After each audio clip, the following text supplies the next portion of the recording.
Okay, so this week's chapter is continuing to add on evidence that Elsie truly is the main villain of the entire series, which personally I still don't buy. I mean, maybe it's just me giving into the copium too much, but I still think that Hero is strongest for one giant red herring, and we're gonna end up finding out that everything that's pointing towards Elsie being the main villain is just fake, and it's basically gonna reveal that someone else truly is the mastermind behind Evil Ziggy.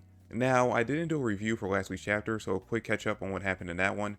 We ended up going back in time to before the ending of chapter 210, and we found out that Jesse was actually left in charge of watching Elsie, and he had set a trap for Hyoga and Goen, who he knew was coming to try to rescue her.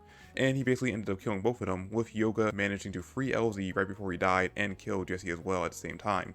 So we basically just got to see one giant flashback showing exactly what happened between the two of them, and then we found out that Homura went to go join Justice in fighting off against Acnoella, which obviously over the last week had the entire fandom wondering whether or not Justice will actually try to work with Homura to take down Acnoella, or end up working with Acnoella to try to take down Homura out of revenge.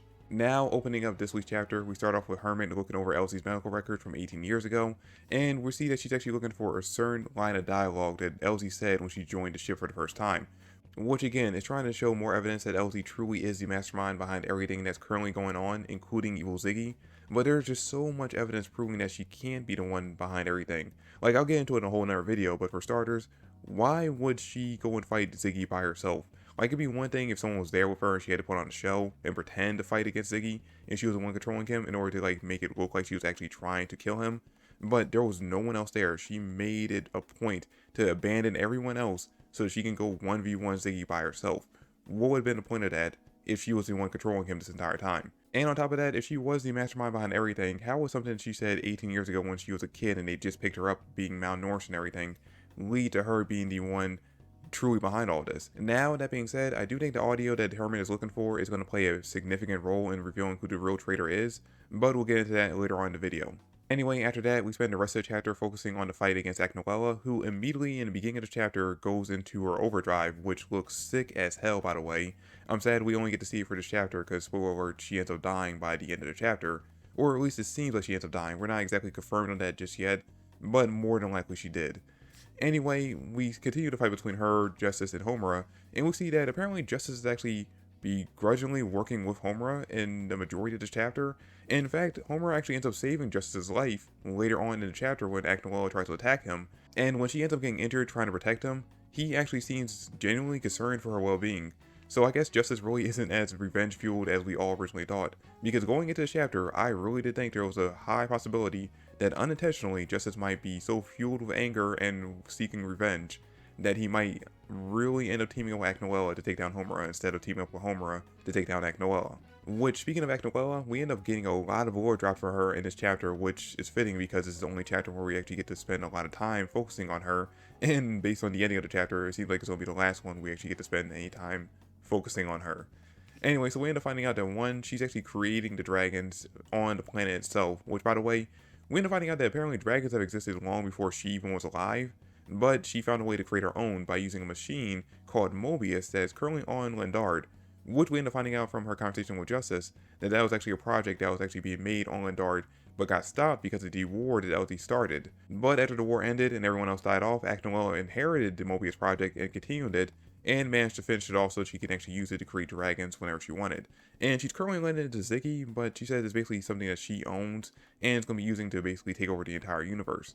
And this is when we get the big reveal from Justice that apparently Acnoella is actually the android version of Elsie's mom. She had converted herself into an android after the whole Civil War happened and basically just went crazy and mad with power. Or maybe she actually was always mad with power. I mean, we know that her and her husband were kind of doing some shady stuff, and that's the reason why Elsie started the Civil War in the first place. So maybe this is actually how she truly was this entire time, and we just don't know about that because we didn't really get to see her or meet her besides that short flashback we got in the last chapter.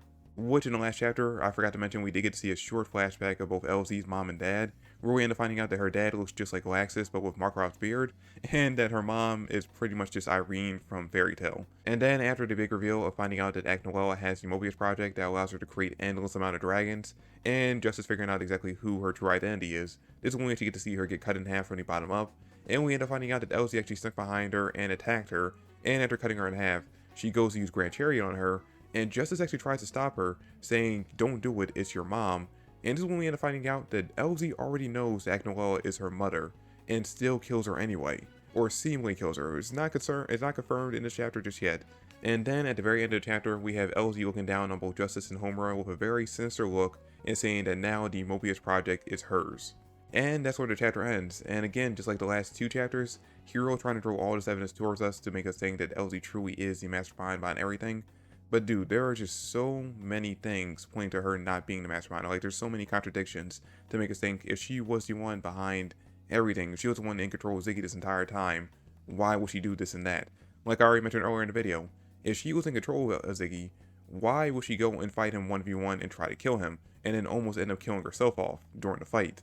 There will be no point to that. Again, if she was fighting in front of like Shiki or Justice or anyone else, if she knew someone was watching, then it would make sense. But they were alone. She made it a point to go there by herself and abandon everyone else to make sure she could be the one to defeat him.